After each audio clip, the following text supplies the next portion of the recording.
Bienvenue à tous et à tous pour une nouvelle vidéo. Donc vous avez vu un petit peu quand même que la vidéo dernière c'était pas mal. Donc on a des... Vous le savez un petit peu tout ce qu'il y a à faire, donc ce qui est fait, tout ça, ça fait plaisir. Et donc là on va parler donc sur un autre sujet, le DNR. Je sais que j'en ai parlé il y a un petit moment de ça, mais bon apparemment personne ne sait ce que c'est. Et donc du coup j'ai voulu refaire, donc c'est pareil, j'ai fait une FAQ.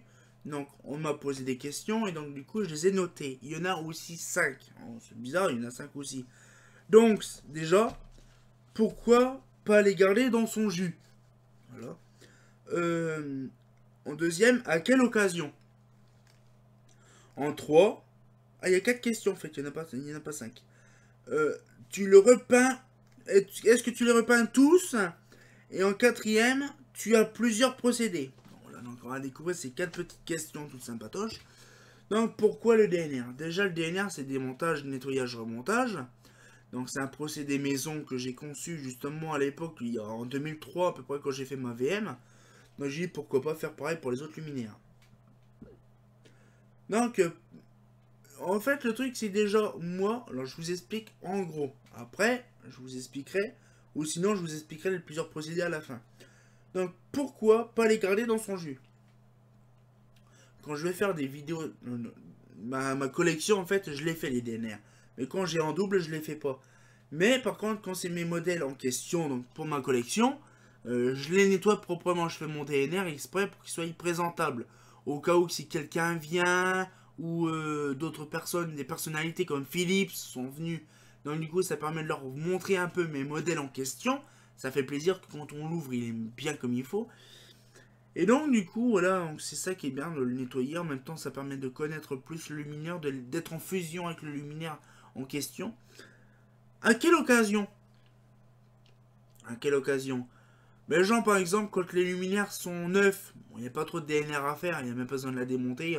Un coup de chiffon magique dessus c'est propre. Par contre il y en a certaines, des bonnes... c'est vraiment fourbe, il y en a quand même qui sont bien crades et tout le bordel. Donc là il faut démonter complètement. Tu les repeins tous. Alors là, par contre, c'est une question qui est assez bien posée. Non, je les repeins pas tous.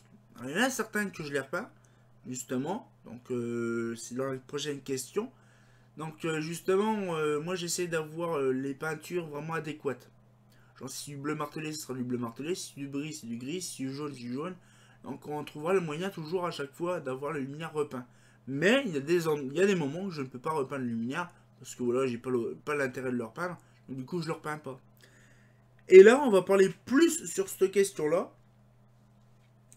Tu as plusieurs procédés. Donc ça, bien sûr, je vais en parler là-dessus. Oui, j'ai plusieurs procédés. Ça dépend au cas par cas. Alors, par exemple, déjà, une Mazda solaire. Capot polypropylène, réflecteur en alu, bloc en alpax, le grand classique. La solaire, déjà, je fais le capot, donc déjà, avec le fameux éponge métallique, que j'ai souvent. L'éponge métallique, je fais des petits ronds, comme on a vu sur Nestelux ou Solar Traffic. Des petits ronds ou des comme ça, vraiment un petit peu de tout. Et donc, du coup, pour retirer toute la poudre qui est toute dégueulasse. Donc, bien sûr, nettoyer bien proprement à l'eau, de rincer à l'eau souvent, pour pas que la poussière sorte du plastique. Et donc, là, après, de s'intoxiquer avec le plastique. C'est pas terrible. Et donc, du coup, là, on brosse. Après, on finit au Scotch Brite. Donc, pour bien polir le plastique. Et là, ça ressort bien comme il faut. Le réflecteur. Donc là, bien sûr, les réflecteurs, c'est en général tout le temps. Donc là, je les nettoie au Scotch Brite. Pour retirer la pureté le plus maximum. Et je leur peins en chromé. Comme c'est des lanternes qui vont pas fonctionner pour le moment. Ou même jamais. Donc du coup, je les repeins en chromé. Sinon, je les aurais iranodisé, tout ça. Ça coûte moins cher aussi de la peindre en chromé que la réanodiser. Donc du coup, voilà, donc c'est un petit procédé pour les réflecteurs en question en alu. Après, par exemple pour les Stelux, ou d'autres luminaires comme la VM, la Traffic, les Stelux, la Marbella, c'est des modèles en polyester. Donc là, comme j'ai fait dans les vidéos tuto, tuto beauté, ah ben là justement, le tuto justement de ce truc là, ça permet de montrer le temps nécessaire qu'il faut pour nettoyer un luminaire en polyester. Donc bien sûr, comme j'ai fait donc, dans la vidéo de la trafic, on le voit très bien quand même que là, ça prend du temps. Donc déjà, il faut la rincer, il faut l'imbiber. On imbibe.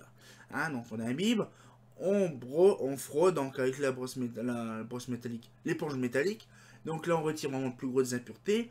On la rince bien comme il faut, on fait l'intérieur et tout ça. On la met par terre. On met de l'eau de javel pour la blanchir. Alors pourquoi l'eau de javel? Parce que justement, j'ai remarqué que ça avait des pouvoirs d'écrasement. Donc c'était pas mal. Bon, c'est un peu d'un produit qui tue parce que ça pue. Puis en même temps, ça nique les pantalons. Même quand j'ai fait la vidéo justement de la trafic, j'ai niqué un pantalon, pour vous dire. Et donc, du coup, ce qu'il fait, c'est qu'après, il y a d'autres procédés. Donc, par exemple, les lanternes en alu, les gamelles en alu. Là, c'est que le Scotch Brite. Je me fais pas chier. Hein, il n'y a pas l'éponge métallique pour les gamelles en alu. Mais par contre, il y a quand même beaucoup de trucs là-dessus. Genre pour nettoyer ça, c'est que le nettoyage, hein, bien sûr. Et donc, du coup, après, par exemple, il y a des lanternes en fonte.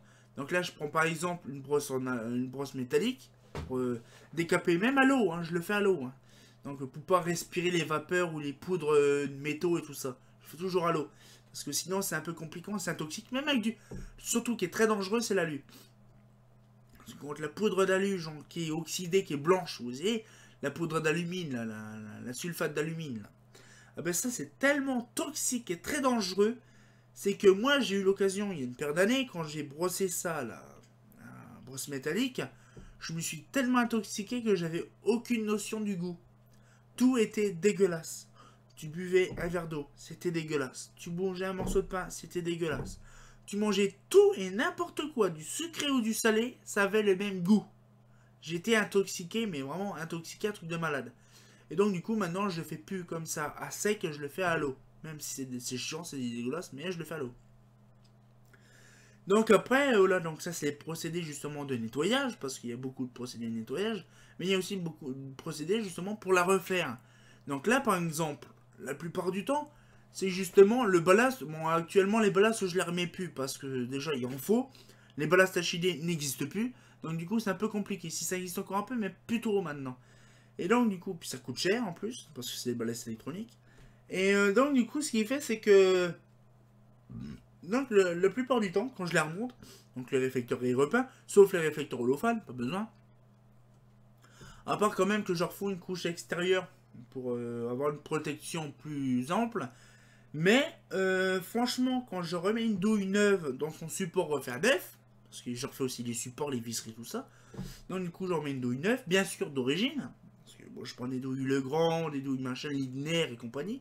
Donc du coup on essaye au maximum d'avoir la douille pareille qu'avant. Et donc après ce qu'il fait c'est que... Après par exemple il faut les recabler par exemple. Et bien là les recabler, c'est ce que je disais, les ballasts c'est un peu compliqué. Et le meilleur de tout ça, c'est la mise en couleur, la mise en peinture. Par exemple, les lanternes, genre comme les historiques qui sont peintes mais qui sont dégagées, et je les repeins en bleu. Donc là, il y a les râles qui jouent. Mais, certains luminaires, par exemple, là, ce que j'ai fait, comme les lanternes en polyester, je les repeins actuellement. Je sais pas si vous avez remarqué, vous allez dire, mais c'est débile quand même de repeindre un luminaire en plastique. Hein, bon. Eh ben, en fait, tout simplement, j'ai eu l'occasion, donc c'est grâce à Seb de l'Oise, il m'a dit, c'est ça qui est bien, parce que quand tu la repeins, donc il faut mettre 2 couches, mais quand tu la repeins, la peinture imbibe la fibre polyester, et quand tu remets une deuxième couche, ça inonde la couche polyester. Et donc, du coup, ce qui fait, c'est que le luminaire paraît neuf, mais on peut se frotter la joue sur le luminaire, on se fait pas piquer. C'est ça qui est bien. Donc en fait, si vous voulez, c'est comme si on rajoutait une agglomérée de polyester, de plastique dessus. C'est pour ça que je refais ça actuellement, donc les mises en peinture des lanternes en polyester. Mais après, il y a plusieurs sortes. Après, genre par exemple, les solaires, jamais je les repeindrai, par exemple. Voilà. Les lanternes genre les solaires, il y a plein de trucs. Par exemple, après, il y a des modèles, des gamelles en alu, ou même des lanternes habillées carénées en alu. Genre par exemple, la LCH, c'est un luminaire caréné, bleu martelé. Je l'ai repeint en bleu martelé. Après, il y a d'autres luminaires comme la MR, une gamelle en alu qui est grise martelée. J'ai retrouvé la gamelle martelée. Après, il y a des modèles qui sont très difficiles à trouver en couleur, genre la rouge ou la brique martelée. La beige martelée, j'ai trouvé or martelé qui a rien à voir, mais c'est à peu près la même chose. Donc du coup j'ai repeint justement ma LCA 520. La fameuse couleur beige. La couleur holophane que tout le monde connaît. Bon déjà la LCA, la SA et la Trafic c'est la même couleur. Sauf que la Trafic c'est en plastique et le restant c'est en métal. Ah ben justement, c'est du gris doré numéro 5. Voilà, donc c'est du gris doré, waouh, gris doré numéro 5. Après, il y a aussi du ambre doré pour l'espace, tout ça. Il y a aussi bleu gentiane pour l'éclatec. Là, par exemple, le bleu gentiane, c'est 5010. Voilà. Après, il y a bon, d'autres couleurs. Hein. Moi, je vais pas toutes les faire, il y en a tellement plein. Et donc, du coup, c'est pareil, il faut trouver la bombe adéquate. Il faut vraiment trouver vraiment tout ce qu'il faut. Ça prend du temps, des fois, à rechercher. Des fois, il faut aller dans plusieurs sortes de magasins de bricolage pour trouver la bombe adéquate. Après, si on ne trouve pas, ben, on en commande directement sur certains sites. Hein. Et donc, du coup, ce qu'il fait, c'est qu'après, on a un beau modèle, donc après, refait. L'Alpax, c'est pareil. Moi, je le repeins généralement en chrome. C'est la couleur quand il sort de l'usine, le truc en chrome. Après, ça arrive comme la Polaris, par exemple le capot qui est en polyester, mais avec un gris, gris alu dessus, peint dessus.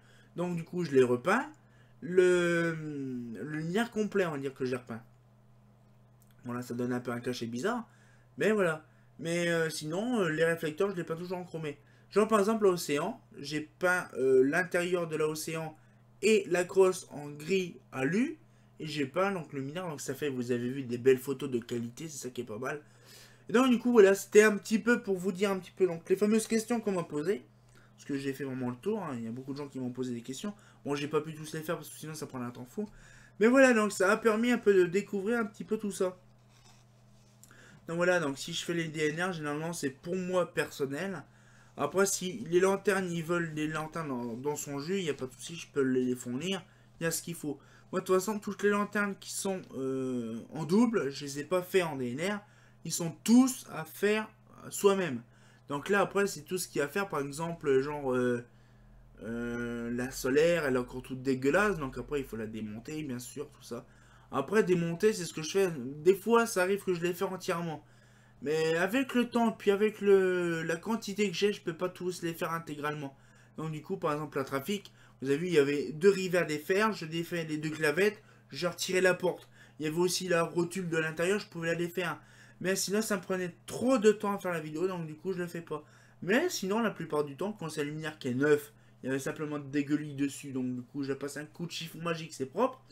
Donc là, il n'y a rien d'autre à faire, mais par exemple, il y a des lanternes genre les Éclatec Metorec ou des vieilles Progelux. Là, par contre, c'est l'intégralité du luminaire à refaire. Donc voilà, et puis en plus, moi actuellement, pour vous dire quand même que je me suis ruiné la santé, c'est qu'actuellement, je suis en train d'incuber une bonne crève. Donc là, ça va encore. Pour l'instant, ça va. Hein, donc là, on est tranquille. Mais je pense que les prochains jours, je vais dérouiller. Je vais tousser comme un malade, je vais avoir mal. Là, actuellement, je commence à avoir mal de crâne. Mais franchement, là, je vais être un peu bizarre, je vais être un peu malade les prochains jours. Bon, voilà, donc j'espère que la petite vidéo vous a plu. Donc, ça vous a permis un peu de découvrir un peu plus sur le DNR. Donc, franchement, après, si vous avez d'autres questions sur le DNR, ou comme la vidéo dernier coup, donc d'autres questions, on peut se faire aussi un autre FAQ le prochain coup, sur la généralité donc de GEP. Ça peut être pas mal. Donc, du coup, posez vos questions. Ça peut m'intéresser, moi, de savoir. Posez vos questions sur n'importe quoi, sur tout ce qu'il y a, on va dire, à base d'éclairage. Et moi, je pourrais vous répondre dans une vidéo. Donc voilà, donc je vous mets justement, on va dire, un petit truc. Donc posez-moi dans cette vidéo-là, justement, question, n'importe quelle question. Je pourrais vous répondre, justement, dans une autre vidéo. Ce serait pas mal, comme ça, voilà, de faire des trucs intéressants là-dessus. Donc sur ce, je vous souhaite à tous une bonne fin de journée. Moi, c'est déjà fait la fin de journée. Mais on se dit à très bientôt pour une nouvelle vidéo. Bah c'est pas faux, hein.